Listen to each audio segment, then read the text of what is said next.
On the 4th of September 2025, an emergency report was sent from Nauwiliwili Small Boat Harbor on the island of Kauaʻi. A small animal had appeared in a place where it should never have been allowed to set foot. To prevent public panic, authorities immediately restricted the information. That same afternoon, the Invasive Species Control Team deployed 12 traps in areas where the animal was suspected to appear, using fresh coconut as bait. The next morning, a mongoose weighing 2.2 pounds was found inside one of the cages. It was the outcome they had hoped for most.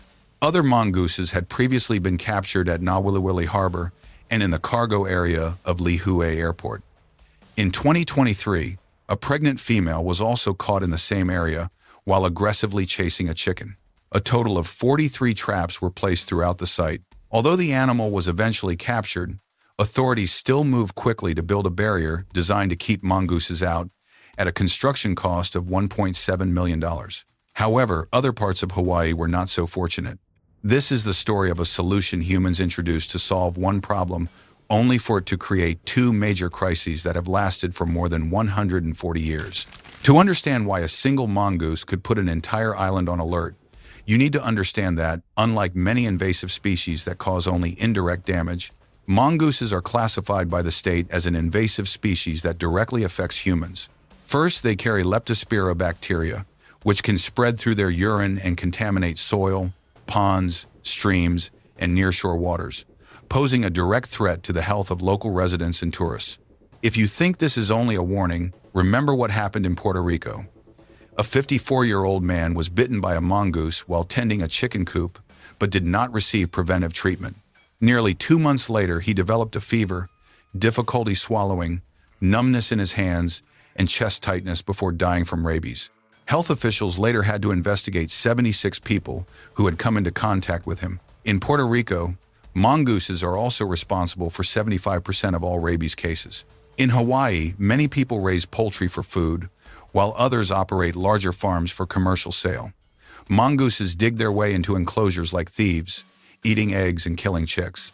This forces residents to reinforce their coops, purchase traps, and continuously spend money on control efforts. And that is not even the worst part. The real disaster lies within the ecosystem. Obviously, mongooses did not swim across the ocean to reach Hawaii.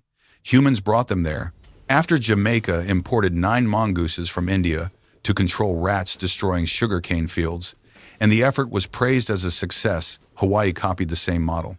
The original 72 animals were purchased for just $200, but the damage they caused would eventually cost people $50 million in restoration efforts.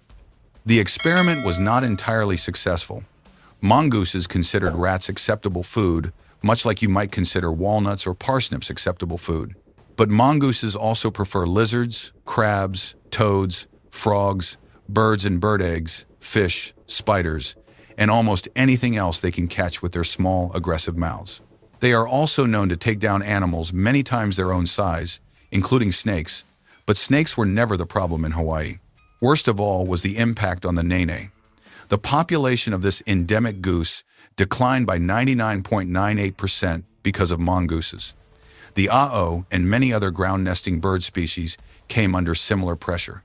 This matters because the very thing that makes Hawaii feel like the only true paradise on Earth is its untouched, unspoiled natural beauty. So Hawaii did not eliminate the original problem. Instead, it created an entirely new crisis. Those obvious consequences still did not make people recognize the mistake in blindly copying someone else's solution. A century later, Hawaii once again faced a familiar choice: replicate, almost unchanged, a strategy that had succeeded somewhere else. The greatest success had taken place on Japan's Amami Oshima Island. 30 mongooses were released there in 1979 to control venomous snakes and rats. By 2000, their population had grown to 10,000, threatening the Amami rabbit, native rats, and several rare frog species. Japan then established the Amami Mongoose Busters, deploying more than 30,000 traps and 300 cameras across nearly the entire island. The campaign also used detection dogs and chemical control methods in areas that were difficult to reach. The last mongoose was captured in April 2018, but teams continued searching for another 6 years. Only after 2 scientific models estimated the probability of eradication at 99.7% and 98.9% did Japan officially declare victory on the 3rd of September 2024. By this point, you probably already know what Hawaii was about to do, but it was already very late. Mongooses had spread across Oahu, Hawaii Island, Maui, and Molokai. Kauaʻi escaped only because, during one incident, a mongoose bit a sailor, causing the crew to throw the animals overboard. Now look again at Hawaii. Amami was one island with one unified eradication campaign. Hawaii had to manage several large islands, cities, farms, residential areas, thousands of landowners, and constant inter-island transportation. Traps placed inside one protected area could not prevent mongooses from returning from neighboring land. According to trapping data from Haleakala National Park, 62% of events involved bait being removed without a capture. About 10% of traps were triggered but failed to catch a predator, while only around 4% ended with the capture of a rat, cat, or mongoose. Even poison bait created problems. One defacinone product previously registered in Hawaii achieved a mortality rate of only about 20% during trials, mainly because mongooses disliked the hard texture of bait designed for rats. Perhaps under intense pressure, officials became overly impressed by Japan's success and failed to see the weaknesses in their own management system. Hawaii's geography includes several large islands, densely populated urban areas, overlapping land ownership, and heavy inter-island trade, all of which create a constant risk of reinvasion. Applying the Japanese model too mechanically cost Hawaii $50 million without bringing mongooses under control, let alone eradicating them completely. By the way, we said from the beginning that Hawaii faced two disasters, rats and mongooses. But the truth is, Hawaii never needed mongooses in the first place. You heard that right. If Hawaii simply needed a predator that ate rats, it already had one. The first is the eo, or Hawaiian hawk, the only hawk species endemic to the islands. With broad wings, powerful talons, and the ability to detect movement beneath the forest canopy, the eo hunts a wide range of prey. The U.S. Fish and Wildlife Service confirms that rats, mice, and even mongooses are now significant parts of its diet. The EEO usually hunts in forests, but it also appears in agricultural areas where rodents gather around crops and food storage sites. The second species is the pueo, Hawaii's endemic subspecies of the short-eared owl. Some native Hawaiian families regard it as an aumakua, an ancestral spirit or family guardian. Pueo fly low over grasslands, fields, and the edges of farms in search of prey. Scientists believe they may have established a population in Hawaii after Polynesian settlers introduced rats because small mammals became an important food source for them. The evidence can be found in the pellets pueo regurgitate after digestion. One study examined 36 pellets and found that 88.9% contained rodent remains. On average, each pellet held the remains of about 2.05 mice and 0.36 rats. In other words, pueo do not eat rodents only by chance. They hunt them regularly. So if eo and pueo really do eat rats, why do rats still exist in such large numbers? The answer comes down to scale. The eo now breeds only on Hawaii Island, which means it can do little to protect agricultural areas on Oahu, Maui, or Molokai. Although pueo are more widely distributed, their numbers are sparse and difficult to determine. The Oahu population alone has been classified as endangered by the state of Hawaii. Because pueo nest on the ground, their eggs and chicks are vulnerable to attacks from cats, rats, and mongooses. Rats, meanwhile, reproduce quickly, live everywhere from the coast to mountain forests, and hide inside homes, warehouses, and even trees. A pair of raptors can kill only a limited number of prey each day, while rats continue producing new litters and moving back in from uncontrolled areas. As a result, eo and pueo may reduce rat numbers within their hunting territories, but they are not enough to eliminate rodent populations across an entire island. So what would happen if both species were still abundant throughout Hawaii? They would likely create greater predation pressure and reduce rat numbers in some fields and open areas. But that remains a reasonable hypothesis, not something proven by island-wide data. This is exactly where we need to return to Kauaʻi, the island introduced at the beginning of the story. In case you do not remember, this is the only island in Hawaii without mongooses. But that does not mean it is safe. More accurately, Kauaʻi has escaped disaster several times through sheer luck. In 1976, a lactating female was found dead near Kalaheo. In May 2012, The first live mongoose was captured near the Kauaʻi Lagoons resort. Just over a month later, a second one was caught near Nauwiliwili Harbor. Another appeared in the cargo area of Lihue Airport in 2016, followed by another individual at Nauwiliwili in 2021, along with the two cases mentioned at the beginning. However, management agencies still have not found evidence of an established breeding population. Honestly, the risk has never disappeared. Mongooses can hide inside shipping containers, crawl into cargo pallets, ride onto ships and trucks, or be transported accidentally between islands. DNA from some mongooses captured on Kauaʻi showed that they were closely related to populations on Oahu. That means every mongoose discovery on the island is not simply an animal capture. It is more like an ecological forensic investigation to determine where the animal came from. Hawaii can spend years setting traps and protecting an area, but a single missed shipment can allow the invasion risk to begin all over again. Because Kauaʻi still does not have an established mongoose population, prevention remains worthwhile. At Kilauea Point, a predator-proof fence about 2.1 miles long was built around nearly 168 acres of habitat. The fence stands about 6 to 7 feet high, with a curved top, extremely fine mesh, and a base buried deep underground. Its purpose is to prevent cats, dogs, pigs, rats, mice, and mongooses from reaching seabird nesting areas.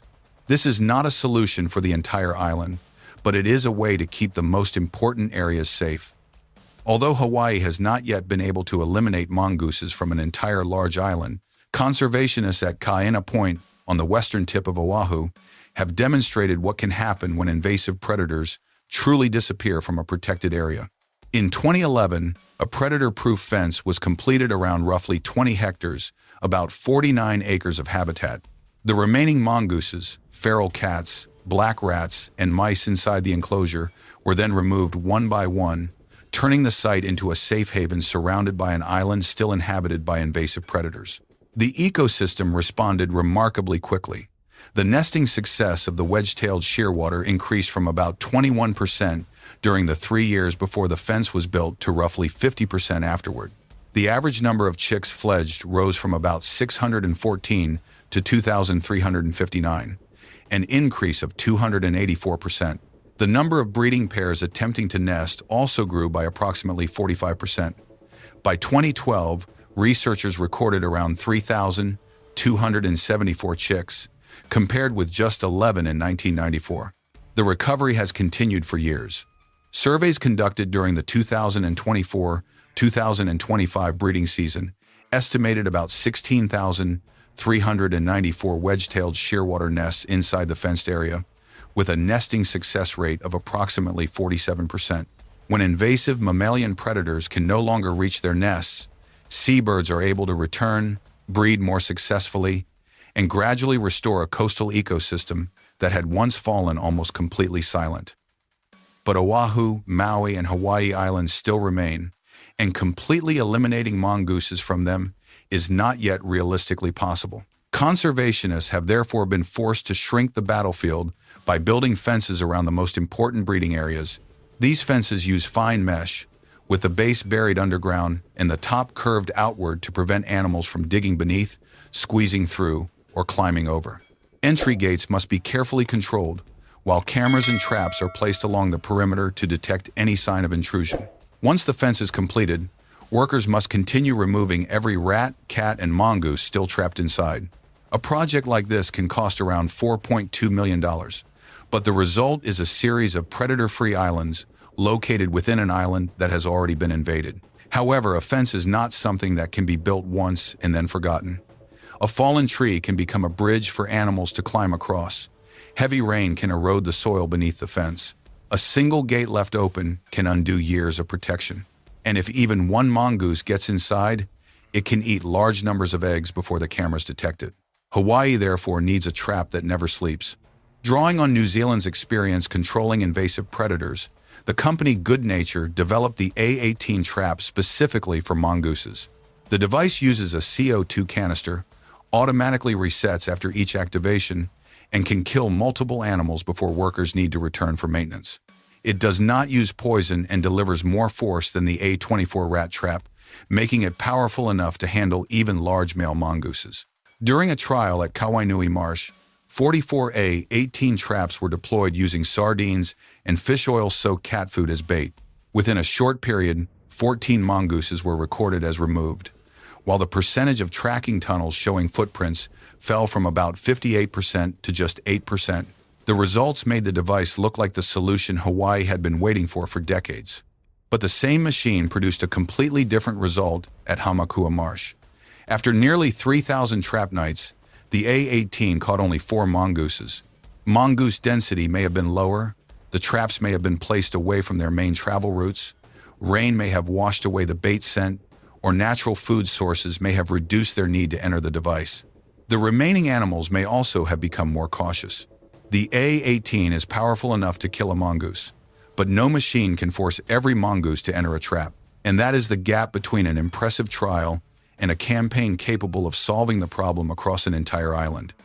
At this point, you might think the whole story began because Hawaii copied Jamaica's decision to introduce mongooses. But that is not entirely true. A more accurate way to put it is that Hawaii followed the crowd. And yes, many other places did the same. After Jamaica, mongooses were introduced to Puerto Rico, the Virgin Islands, and many other parts of the Caribbean during the late 19th century. In total, they were released on about 29 Caribbean islands, primarily to protect sugarcane plantations from rats. Puerto Rico shows how that mistake extended far beyond agriculture and ecology. Mongooses were imported to control rats, yet the rats never disappeared. Instead, mongooses became the island's most important wildlife reservoir for rabies and have been linked to about 70% of reported animal rabies cases in some studies. In 2015, a 54-year-old man died after being bitten by a rabid mongoose and not receiving post-exposure treatment in time. What began as a tool to protect crops ultimately became a public health problem, forcing authorities to investigate bite incidents and provide rabies vaccines to people who had been exposed. Puerto Rico is not an isolated case. Mongooses are now recognized as the primary wildlife reservoir of the dog-associated rabies virus variant in at least 4 Caribbean regions: Puerto Rico, Grenada, Cuba, and Hispaniola, including the Dominican Republic. In Grenada, the virus has continued circulating within mongoose populations for decades after the species was introduced. That means each mongoose is capable of doing more than preying on native wildlife.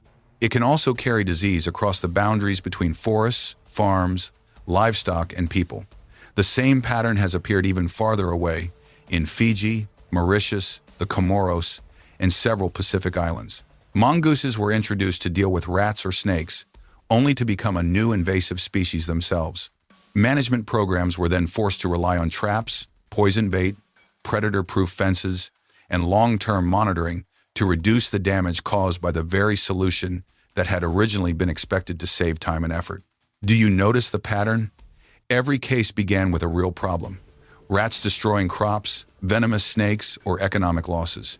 But instead of managing food sources, storage facilities, habitats, and rodent populations, people introduced another predator into the system and hoped nature would simply follow the role assigned to it. Mongooses did not fail because they would not eat rats. They failed because they were never going to eat only rats. And that is what makes Hawaii's decision so controversial. It was not the first place to try this experiment.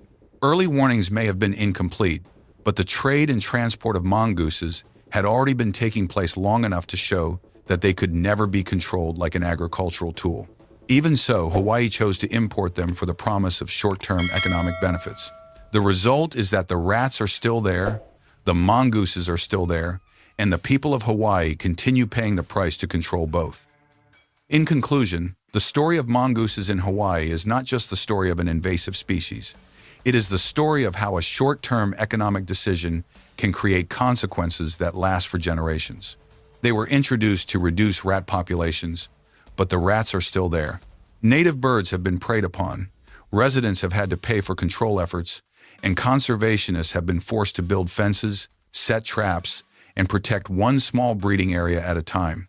Japan has proven that mongooses can be eradicated, but the cost was decades of continuous work, tens of thousands of traps, and a management system with almost no room for error. Hawaii faces a much greater challenge because it is a large island chain with cities, farms, seaports, and a constant risk of reinvasion between islands. The clearest lesson is that nature does not operate according to simple human plans. A species introduced to solve one problem can create several far more serious ones. And sometimes the best solution is not to introduce another species, but to protect native wildlife and manage the root cause from the very beginning. What do you think?